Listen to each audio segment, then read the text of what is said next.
and welcome to Cast and Release, your 15th favorite podcast. I'm Skylar Shea. And I'm Cameron Dufresne. Cameron, what are we going to be talking about? I don't know, Skylar. The Oscars? Yeah, that little thing. Yeah. That happens once a year. Academy Awards.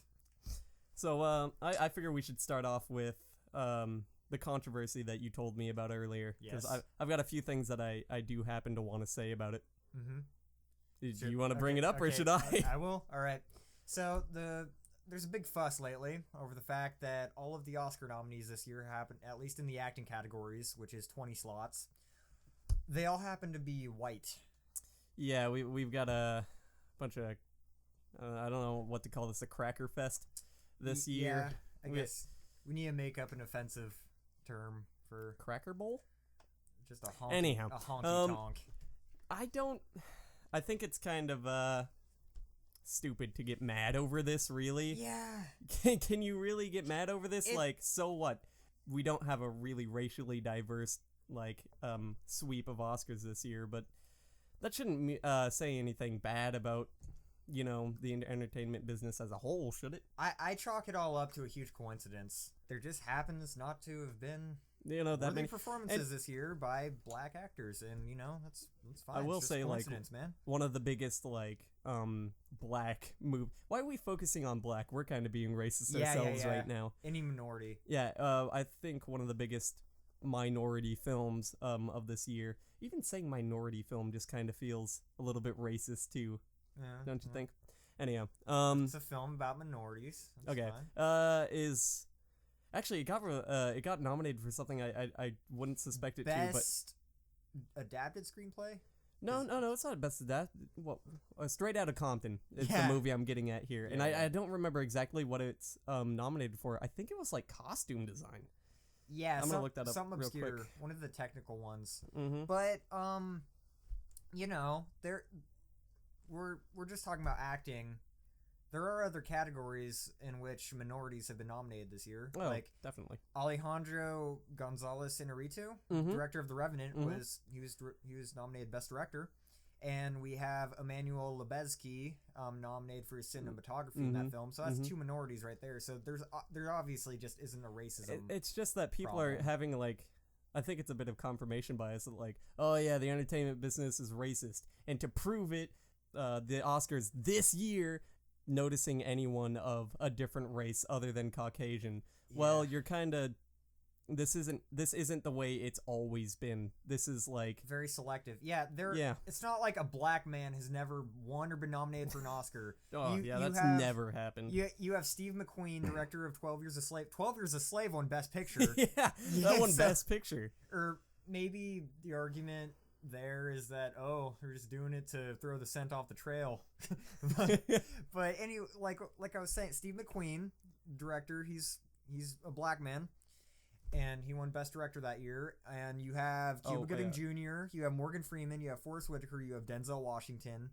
You have plenty of black actors and actresses, Jennifer Hudson, Whoopi Goldberg, several over the years. Just as a little bit of information, Straight Outta Compton is up for Best Original Written Screenplay. Original? But it's a true story. I think when they do adapted, they do it off another piece of literature. Okay, a specific piece of literature? Yeah, right. Something like that. And this was just taken straight from real life, so... Okay. Yeah, this is, it's a biopic of sorts. Yeah. I'd love to... Yeah. I was gonna say that, adapted screenplay, what else are they gonna do, a painting? We made an entire film off of, I guess The Red Dragon, kinda. Okay, yeah, that makes sense, except, the Red Dragon in that... it didn't play that big of a... MacGuffin. Yeah. It's just a plot point. Yeah, it didn't really play that big of a role. Here's a film about William Blake's Red Dragon. No, it's about a serial killer who likes that painting. Also, another thing that's been plaguing the Oscars this year is the ISIS threat that they're gonna bomb the Oscars. I hadn't heard of that. I had. They're making a terrorist threat against the Oscars this year. We got all the whiteys in one basket. We're just gonna... It's like an Inglourious Bastards type plot.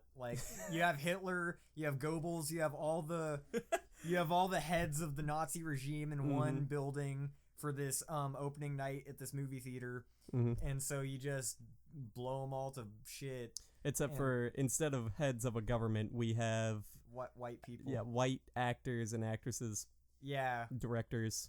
Like, imagine. People strike them. I don't know why I'm doing the ISIS's German. We're going to strike them right where it hurts, right in their entertainment. Can you imagine if that were to happen? If the Oscars were bombed and like everyone in the building died? Televised. That would be televised. You realize that, right? Yes. And can you imagine the next year in film? What that would look like? Oh, man. So many minds and talents gone. Mm-hmm. Mm-hmm. Just no more Brad Pitt, no more Scorsese, no more of any of your favorite actors. Chances are they're dead because everyone shows up to that. Man, that'd be horrible. That would be bad. Except I remember Kevin Smith talking about how he never goes to the Oscars, even though he's like. So we have Kevin Smith, king of all media. So we'd have Kevin Smith to keep making films for us. More black and white films, please, Kevin Smith. Yeah. Actually, only ever made one. Oh yeah. I don't know why I'm asking for more. Yeah. If he only did a singular. Yeah, because he didn't have enough money. Did you ever watch Clerks 2? He couldn't afford color, Skylar. And It was out of the budget. You watched Clerks 2? Yeah, I remember Clerks 2. I never watched Clerks 2. It's alright. Well, I can't even remember if I liked it. So, bullshit. I know it just doesn't live up to what Clerks was. I hear it was alright. Like, Clerks 2? I don't know. Yeah, Kevin Smith, I like him as a personality. Like, I love his podcasts. And I just I said, he's the king of all obscure media. Like, I love his podcast and I love his Q&As. Like, he talks about how he could never be a legit, like, stand-up comedian because he just can't think of material. I saw some of his stand-up comedy. Well, it's not really stand-up is the thing. He says he can't really do stand-up because he can't think of, like, just writing jokes in that format. But the thing is, he's good at Q&As. Like, if you give him a question, he can bounce an answer back to you in a humorous way that's almost like stand-up. Wow. And so that's what you're thinking of, like Kevin Smith, Burn in Hell and all that shit. Yeah. It's just Q&As. He's a funny dude. He has a funny personality and stuff, but his movies, I don't know. I'm kind of lukewarm on him. He's incredibly hit or miss with his films. Yeah, I like. And at best, he's like a cult. He's like a cult movie maker. I like his films, but even his best, like Clerks, his flaws as a filmmaker still show. Like. Definitely. He says it himself. He never moves the camera. Like it's kind of uninteresting shots after uninteresting shot. Very static and just there's no style. He didn't have style, but like with fucking like Tusk in Red State, he's really grown. Like he has a much more distinct of like course, everyone style. Everyone learns from their mistakes. Yeah. You know? Like Tusk. Yeah. I think that was like just brimming with personality in that movie. That was a great film. And in case you aren't familiar, dear listeners, all 35 of you. Oh, it's perfect. Hey, we are at 60 views 60? and 6 subscribers. Oh, really? Yeah. 6 subscribers? Oh. We are at a 1 to 10 ratio. Are they all people we know, though? Maybe. Yeah. Okay. Well, maybe. You take what you can get. I'm not ungrateful here. Okay. Thanks. Thanks, friends. 60 people. Lucas, I know you're listening to this. Thank you personally. Sup, Lucas? Hey, guys. What was I saying? You were talking about Tusk. Dear listeners. Okay, in case you aren't familiar with Tusk, dear listeners, I was saying it's about a guy who's kidnapped by an old seafaring crazy dude who surgically turns him into a walrus. Yeah, it's exactly what Cameron described it as, and nothing more. No more, no less. It's human centipede-esque. So yeah. If you like those weird kind of gross out surgical horror films. Okay, yeah, body horror, I think it's called. Yeah, it's called body horror. Yeah, the way this film was born was actually, believe it or not, out of a podcast. Hey. Yeah. Us. Going meta. Yeah. But, so like Kevin Smith and his friend Scott Mosier have this podcast. It's called Smodcast, Smith Mosier podcast. And they just get ripped. They just get totally ripped, totally stoned, and just talk about whatever. Hold on, I like that you say ripped. Ripped as in like, I've never heard ripped used in a way that like smashed is used. ripped, that's stoned, right? I don't it's know. like This is the drugs? first time I've ever heard it. Because I don't know if it's just alcohol. You see, Cameron, you were exactly one of those type of people who's like kind of out of touch with the generation you're in. Yeah. Like one time I said doing pot. I was like, oh, I didn't know you did pot. Oh boy, you're one of those pot doers, aren't you? Yeah. The marijuana. How many marijuanas can you smoke in one sitting? Please, sir, one weed. I would like a weed. I would like 1 unit of cannabis. I drank so much weed last night, but I was so ripped. Back to Smodcast. What was I saying? Okay, so yeah, they get ripped and talk about whatever the fuck they want, and so they start coming up with movie ideas while high, and they're just talking about what if, just what I said, what if an old dude kidnapped a younger dude and turned him into a fucking walrus. And and since Kevin Smith is a filmmaker with connections and Scott Mosier is his producer, they were able to take this stoner conversation and actually turn it into a legitimate film. The result was one of the most oddly charming films of that year. It did its own thing. It didn't care. Yeah, and it did it well. I like the way they did it. I liked the way they pulled off Tusk. Did Tusk ever come to Oregon for a theater? No, I remember you and me were keeping an eye out for it because we wanted to see it. We were like obsessed with seeing this film. We wanted to see the fucked up walrus suit. It's just, I saw leaked pictures of the walrus suit, I needed to know how we got to that point. The thing is, they left the walrus suit out of all the advertisements because the reasoning was, you're paying money to see this walrus. We're not going to ruin it for you in the trailers. You have to pay money, friendo, to get in. Spoilers ahead. You can just skip forward like a minute or so. But spoilers, Matt guy gets turned into a walrus. Spoilers, walrus dude.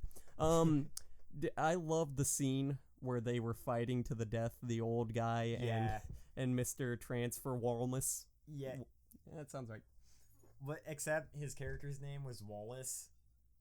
Oh my god, I never picked up on that. Is the name, Wallace, and the Walrus. Like, so. Between Old Man and Walrus.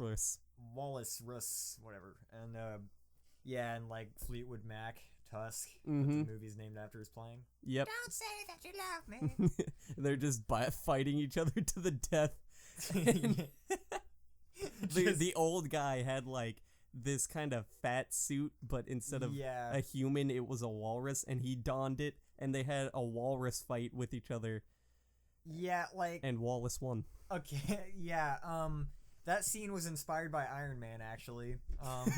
You know, the scene near the end of Iron Man where, like, you know, all through the film you get Robert Downey Jr. dressed as Iron Man kicking ass. Yeah. And then at the end, Jeff Bridges, the villain, comes out and he reveals his suit.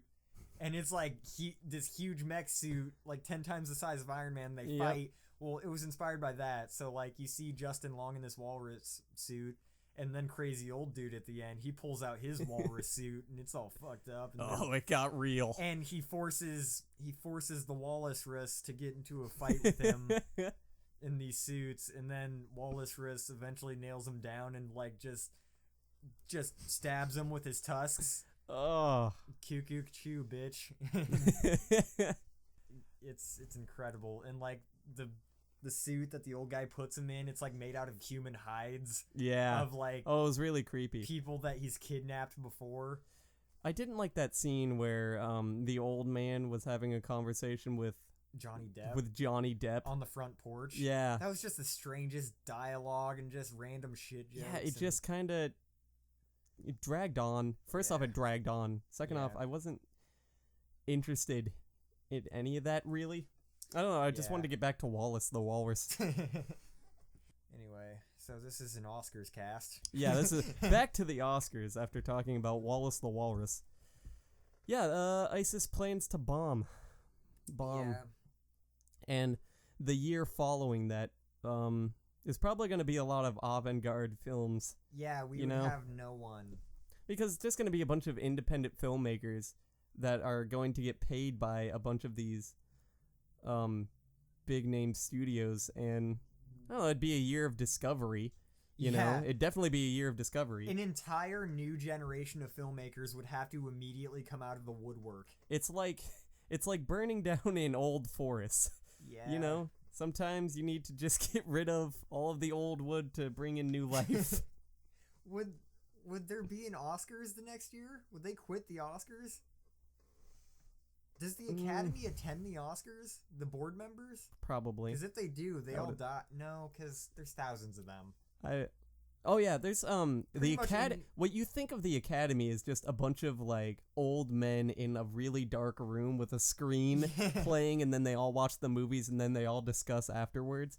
But it's actually just a bunch of people. Like there's pictures on Reddit of people who were accepted into the Academy, and they got discs for the film way before they were actually released on hard copy. Yeah, the real masturbatory thing about the Oscars is that most of the Academy members are the nominees themselves. Yeah. Like, if you're in Hollywood in any capacity, actor, director, producer, writer, anything, you can be an Academy member. Mm-hmm. You can pretty much just, I would assume you can just vote for yourself. Yeah, but if you just vote for yourself, like, what's the point? Yeah, what's the point? You're rewarding yourself. That's bullshit.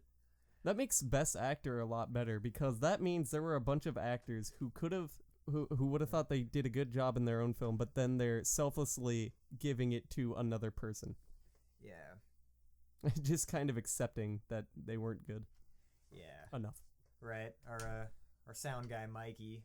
Mike. Mikey being Mike the Mike guy. Okay, Mike. Yeah. Pizza Mike. Mikey being the perfect name for a Mike guy. Mm-hmm. I might point out. Macaroni and cheese. Yeah. has informed us that our mac and cheese is almost done. That's what that gonna take a quick commercial break here in a while, I guess. Yeah. Right now? Huh? Macaroni soon? No? Oh, well, thanks. No for macaroni yet. Thanks for coming in and getting our hopes up there. There, Mike. Yeah, whatever. down. I just want to be a diva. Right. Cameron, before we leave for macaroni and cheese, have you watched any of the Best Picture nominees? Okay. I don't think I have any of them yet. Okay, we have The Big Short. I haven't seen that. We have The Revenant. I haven't seen that. What else? Spotlight. Yeah, we have a list right there. I'll just go through the list. Okay. We've got The Big Short. Nope. Which I kind of want to see. I want to see it too. Bridge of Spies. I haven't seen it. I haven't even really heard of it aside from that one Fallon sketch. Yeah. Brooklyn. Haven't heard of that. That either. one sounds the most boring. It's like this French romance film, and I don't know. Mad Max, which every single time I bring up that Mad Max is an Oscar nominee, Cameron gets like dumbfounded. Like I saw it, but I wasn't paying attention at all, so I didn't see the glory at all in it. So I just need to watch it again. I'm sure I'd love it. And I haven't seen any of the other Mad Max films. Can you go into... Don't watch the other Mad Max films. You don't need to watch... It seems to start in the middle of something. Okay, so you actually don't need to see the other Mad Max films in order to watch Mad Max Fury Road. Really? You know, you don't need to see it. Like, you'll get a little bit more of, like, the environment and a feel for the setting if you watch the other Mad Max films. But honestly, if, like, you're not really following an overarching story because... Okay, it's self-contained. Yeah, it just... Fury Road's a self-contained tale. I really wasn't paying attention, but it seemed like it just began in the middle of something. Like, I just remember it immediately... Cars and road and Fury that kicks off so fast. That movie kicks off... I just wasn't paying attention. Like a bullet train. It's a me problem. So, what... I highly suggest Mad Max. What's Fury the next Road. one? The Martian, which I watched. Haven't seen it. It's a pretty good film. Yeah. The Revenant. Haven't seen it. Watched 30 minutes of it. Room. Okay, have you heard of Room? No. It's about a woman who is kidnapped and she put in a room? Yes. Yes, Tyler. Very astute observation. Mm-hmm. She's put in a room, and the guy who puts her there, he just rapes her constantly. Oh, God. And this is a really dark-sounding film. Is this based off a true story? Well, I know this type of thing's happened before, but I think this is like a fictional account. Plenty of times. Yeah. So I think this is just, she's raped repeatedly by this dude who makes her live in this room. And eventually she has a baby out of it. Oh. And she raises the kid in this room, and his name is like Jack, and he never gets haircuts, so like his hair's really long, and he gets to be like 5 years old, and she's in there for like 7 years with him, and he knows nothing of the outside world, and she decides to teach him that there is nothing beyond the room, and they just kind of make a life in that room. That's and the an guy amazing keeps idea coming for a in. film. The guy keeps coming in to rape her, and she just puts the kid in a drawer. Wow. And takes it. What happens when he's too old? I don't know, man. But anyway, we'd have to watch the film. Yeah, the kid comes to be 5, and the plot is like the guy gets caught, and they finally get out of the room, and the movie is about the kid finding out about the real world. Oh wow! And what a trip that must be. I want to know what his language is like. Well, he speaks English, right? He speaks right. But he speaks right. Yeah, I saw a trailer and yeah, because he had the mom and she taught him things, but she just didn't teach him about anything outside the room, and now he's just faced with what does the sky look like after that? My God, amazing! That is insane. Just knowing anything, but like imagine being stuck in this room that we're in right now for 5 years and not knowing anything of the outside world. It's like enlightenment. Yeah, and he never like it. It's like that Plato tell. Yeah, the shadow. Yeah, the shadow thing where you only get vague shadows about what's outside your understanding. Yeah, and then one day, one person stands up and finds out that their entire perception of reality has been a shadow puppet theater, and then they try to tell the rest, and the rest are like, "You're crazy," so they kill him. And it's like a parable about like Matrix type shit. It's called the allegory of the cave. Yeah. What was I saying though? Like, there's a part in the trailer where the kid sees a dog for the first time. Imagine that. Imagine meeting a dog for the first time after you're 5. Dude, what's wrong with this human? What the hell, man? Why are these people brown? Doesn't make sense, bro. Why are you all rolling in the mud? So, Room, that looks interesting. Okay. Last movie, and then I think we should go eat some macaroni. Yeah. Spotlight. Spotlight, that also looks interesting. Have you heard about Spotlight? I have not heard about Spotlight. It's a star-studded cast. You got Michael Keaton, you got Mark Ruffalo, Rachel McAdams. Roger from Mad Men, John Slattery. Oh, okay. So, all those people. I was excited to see him in something else. And it's about, like, a newspaper, investigating like sex crimes. I want pictures of Spider-Man. Yeah, I couldn't think of anything besides newspaper people. But yeah, they're investigating like sex crimes in the Catholic Church. Oh, whoa. It's really tense, and it looks like the most like thrilling of all the nominees. So you mean to tell me this isn't about the Daily Bugle? No, it is not. Sadly, we don't get J.K. Simmons as J. Jonah Jameson. God damn it. All right, let's go eat. Yeah, all right. And we're back from our macaroni break. Yes, we are. And 'twas a serviceable bowl of macaroni. I figure now that we're back from the break, we get into the juicy boochies of the Oscars. You're trying to turn this into like trashy AM radio, aren't you? Man, if only people could hear what wasn't on recording. Pizza Mike and the Weasel. Pizza Mike and the Pizza Mike and the Pizza Mike and the Weasel. Yeah. In the AM on 104.4. Oh yeah. Anyhow, so let's go over the big nominees. We've been through Best Picture. We've established that I have seen none of them. Yep. Which have you seen? Did you establish that? No, I haven't done that. I've seen Mad Max, The Martian, a little bit of The Revenant, and that's it. Jesus, usually I'm ahead of you on these things. Yep, and I'm gonna, I think me and Brittany are gonna watch The Revenant tonight. Alright, we need to watch something. Yeah, I said that we should watch The Big Short. Alright. Because it seems like something that would be fun to watch. Alright. Anyhow, let's go into the next category. Actor in a leading role. Do you want to... Alrighty. Actor in a leading role. We have Brian Heisenberg Cranston for Trumbo. Been dying to put that on a podcast, haven't you? Okay, so we have Bryan Cranston. We have Matt Damon for The Martian. Mm-hmm. We have Leonardo DiCaprio for The Revenant.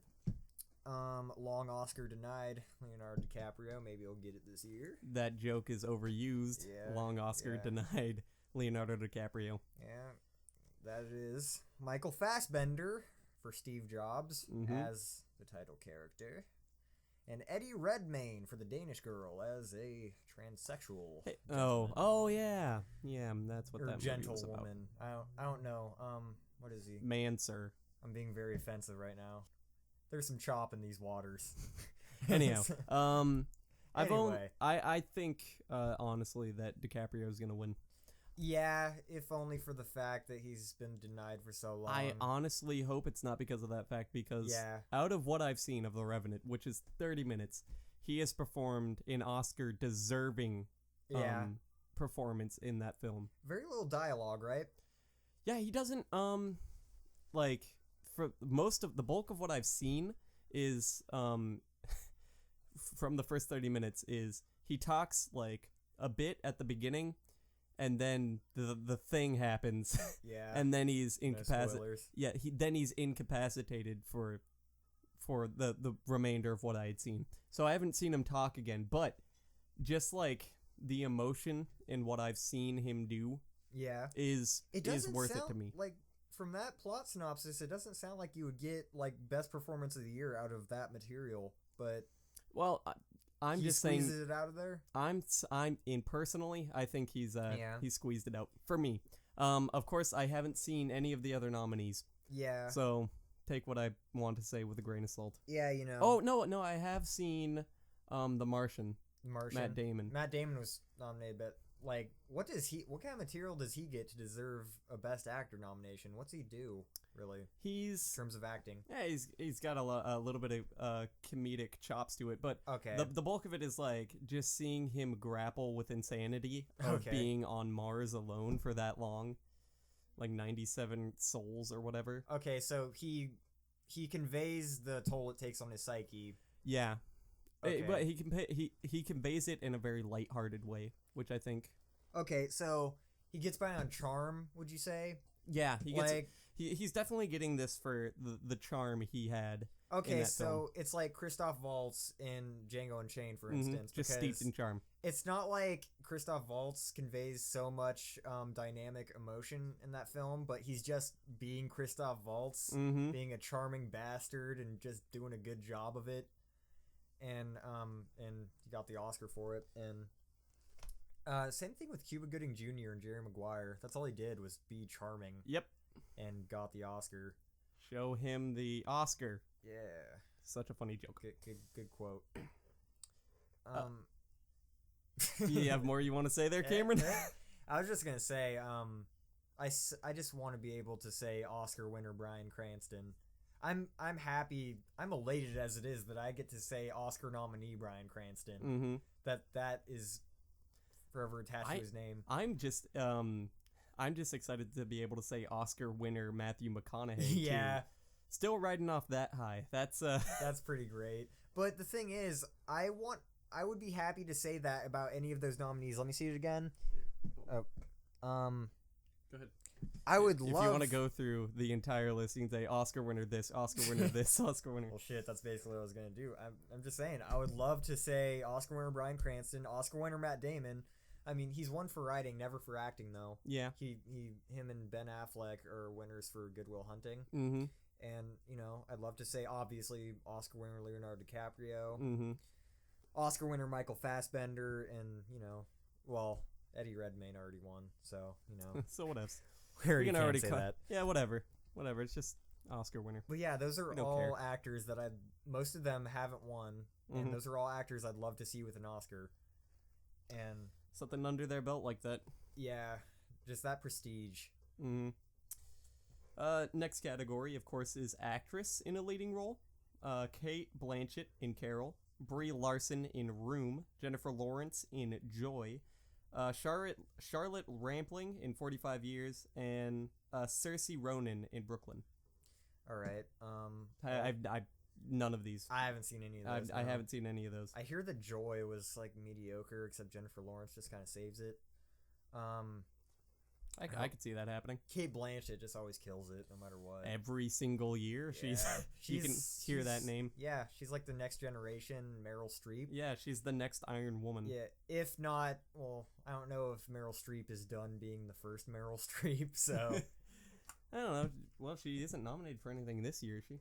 Well, I don't think she's been in anything this year. She was nominated for fucking Into the Woods last year. Yeah, she was. I don't know. The year before that, it was, August, Osage County, there's that. She's just been nominated a bunch, and she's probably the greatest actress of all time, if I want to be so bold. So, is that all we have to say for Best Actress? Pretty much. We haven't seen. We haven't seen anything, so we can't really talk about it.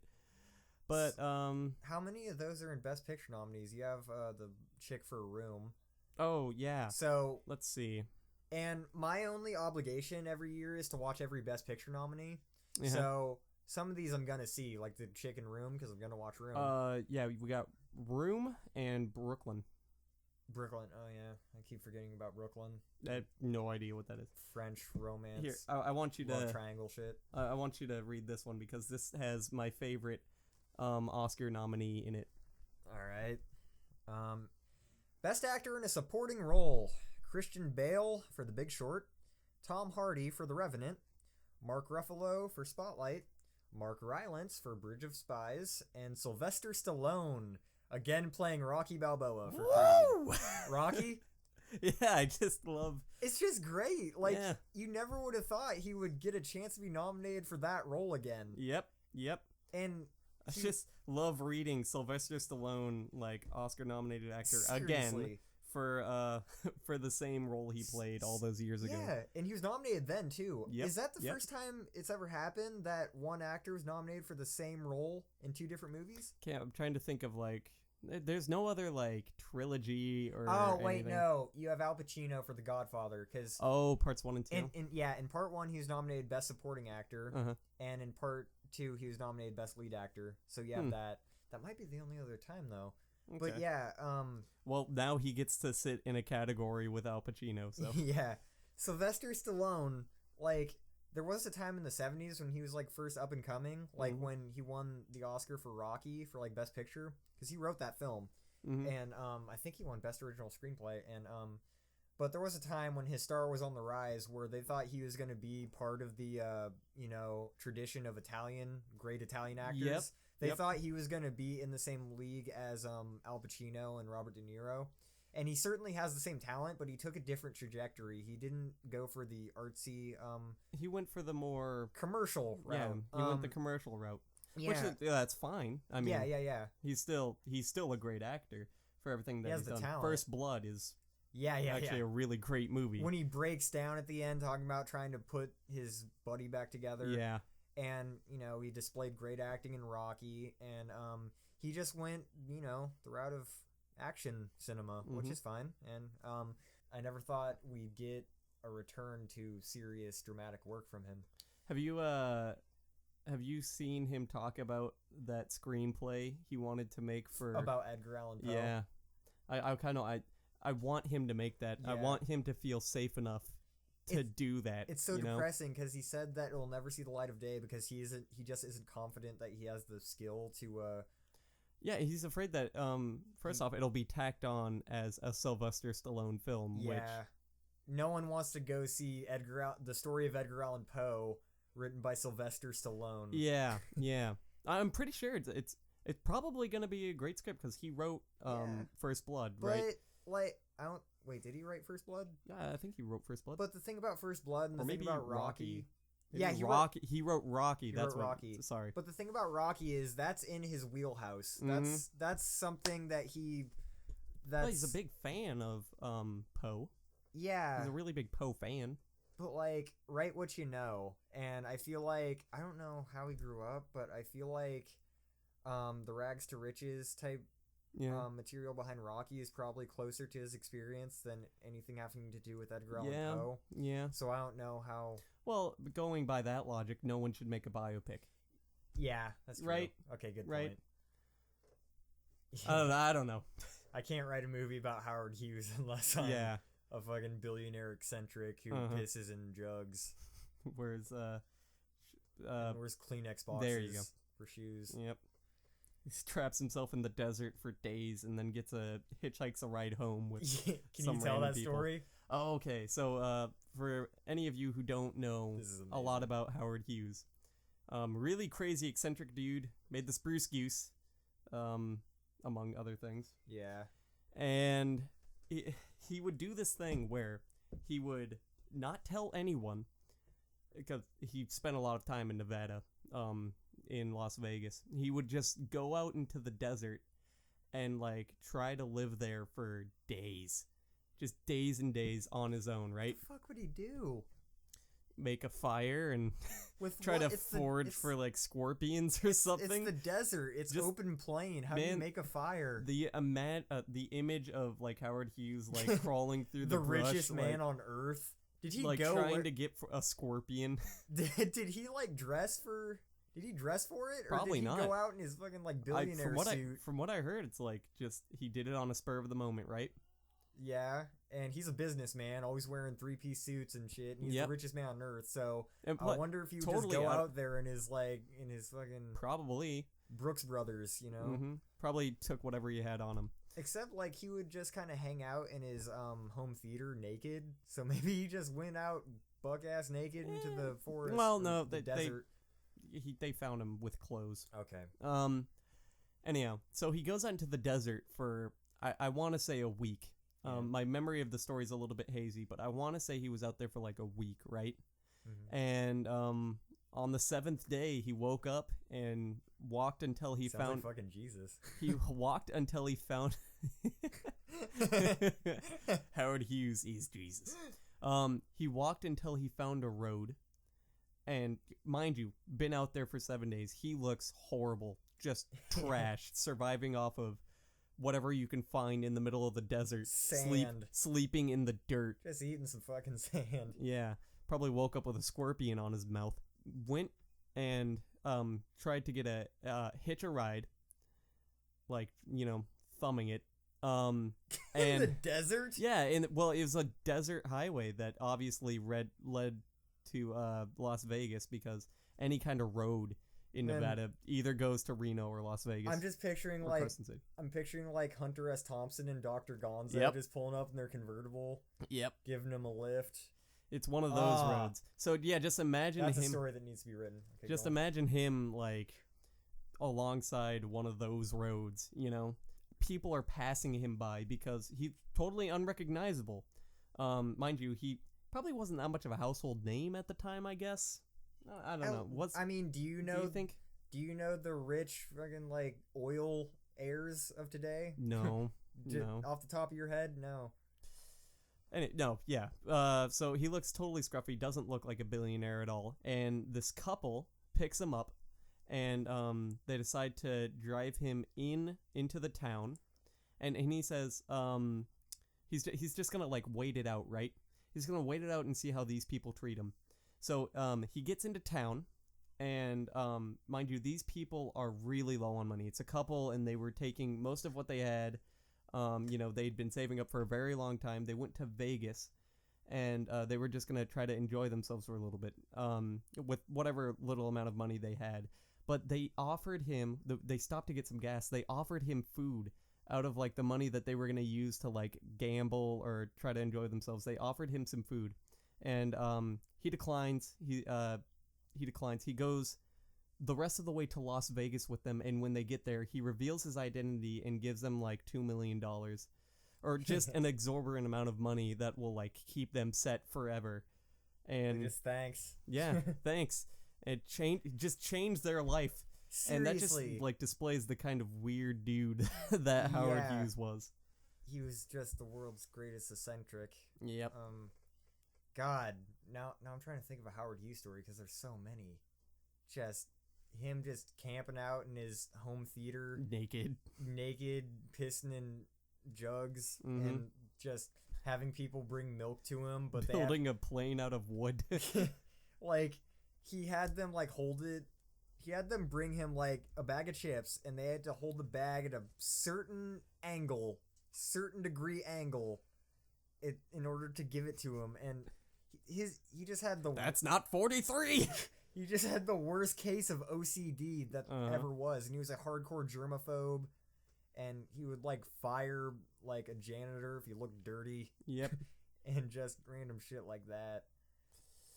Yeah. Insane guy. Hey, back to the Oscars.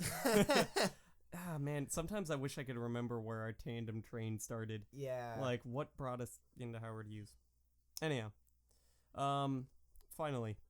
Well, actually, there's plenty more after this, so I don't know why I'm saying finally. Actress in a supporting role.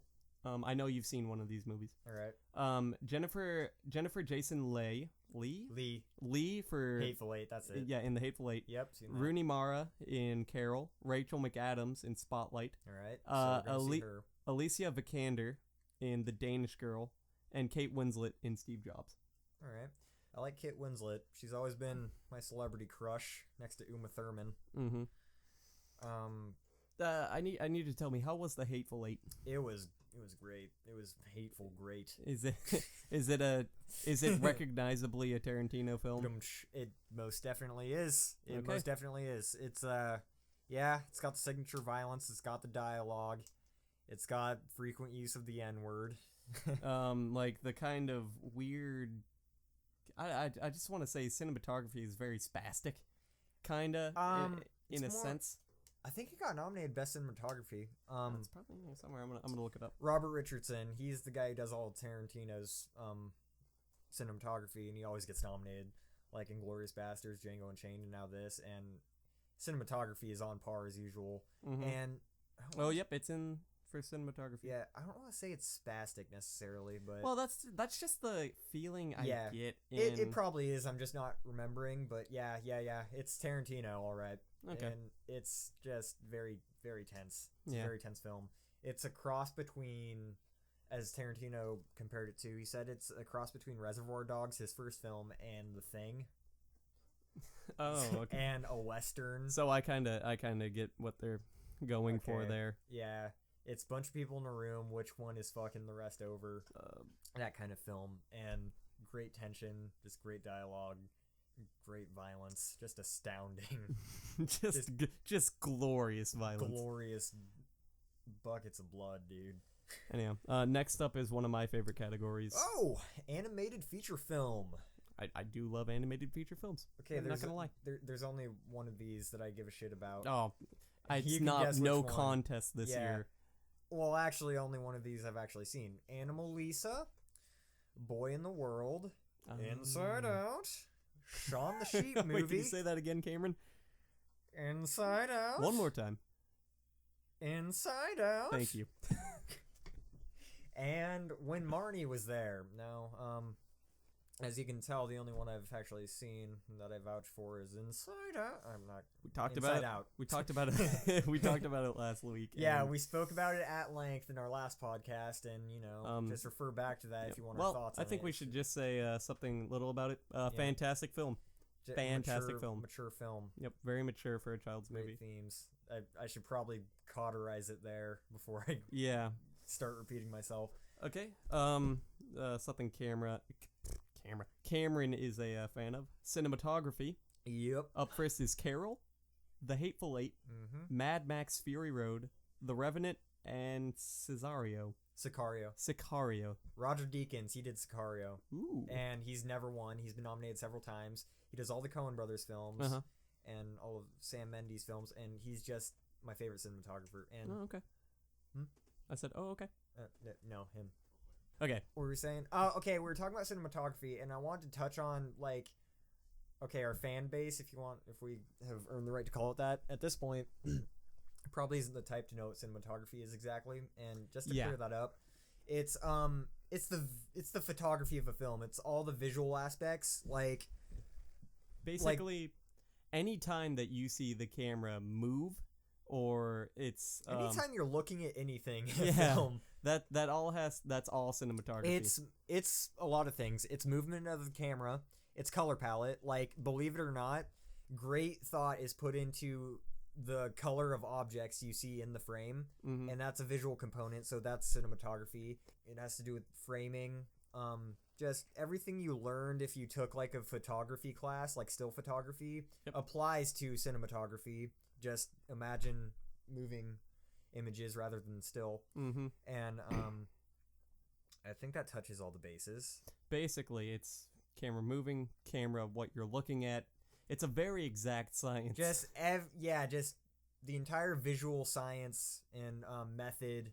So about cinematography for movies, anything that, because I know that Mad Max Fury Road didn't really like the cinematography there. I don't know, just didn't. Too much shaky cam. Well, yeah, it had a plenty of shaky cam and like a lot of like GoPro work. Really? I could just be saying this out of my ass, but I felt like there was like a few GoPro shots in there somewhere. But how do you feel about for the Hateful Eight?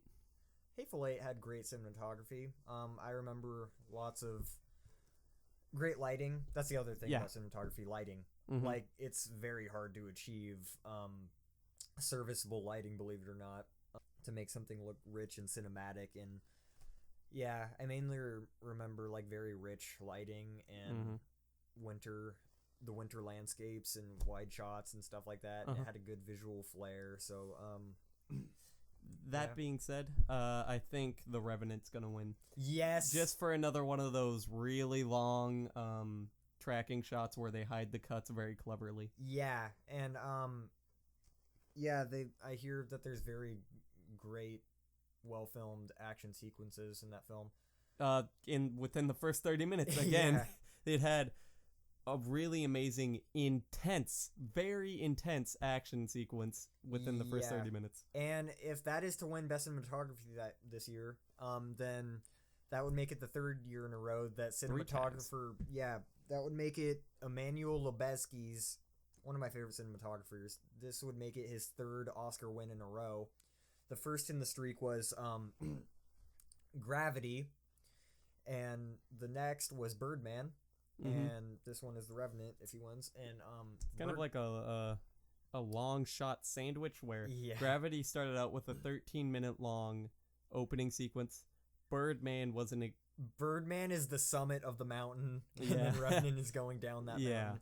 Okay, Birdman, in case you aren't enlightened as to the film Birdman, the entire film is made to appear to be one continuous shot.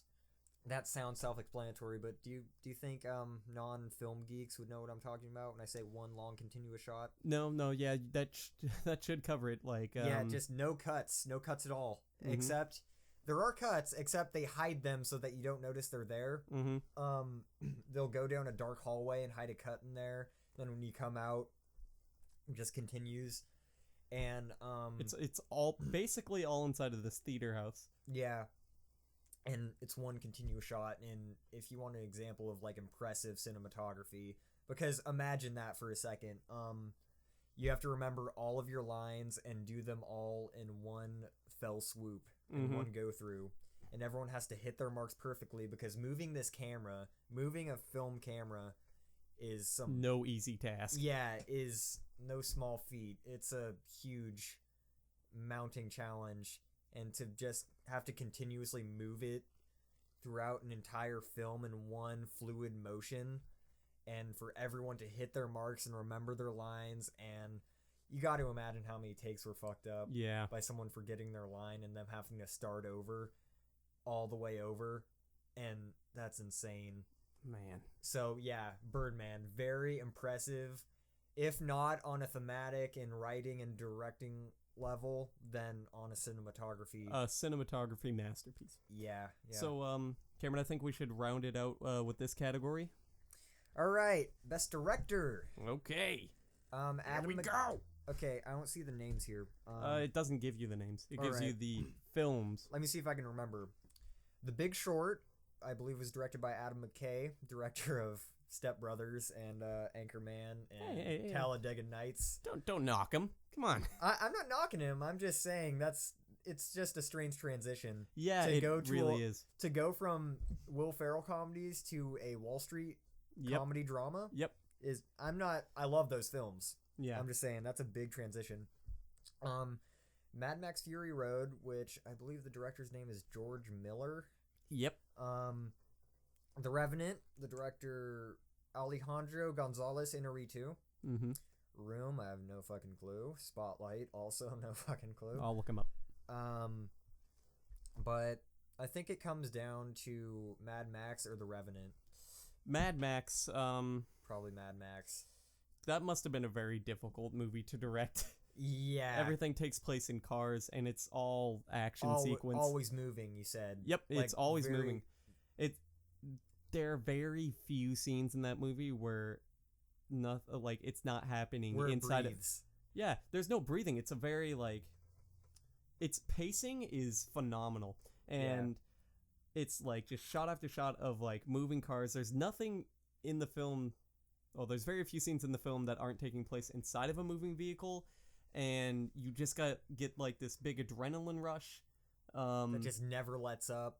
Never lets up, really. There is this.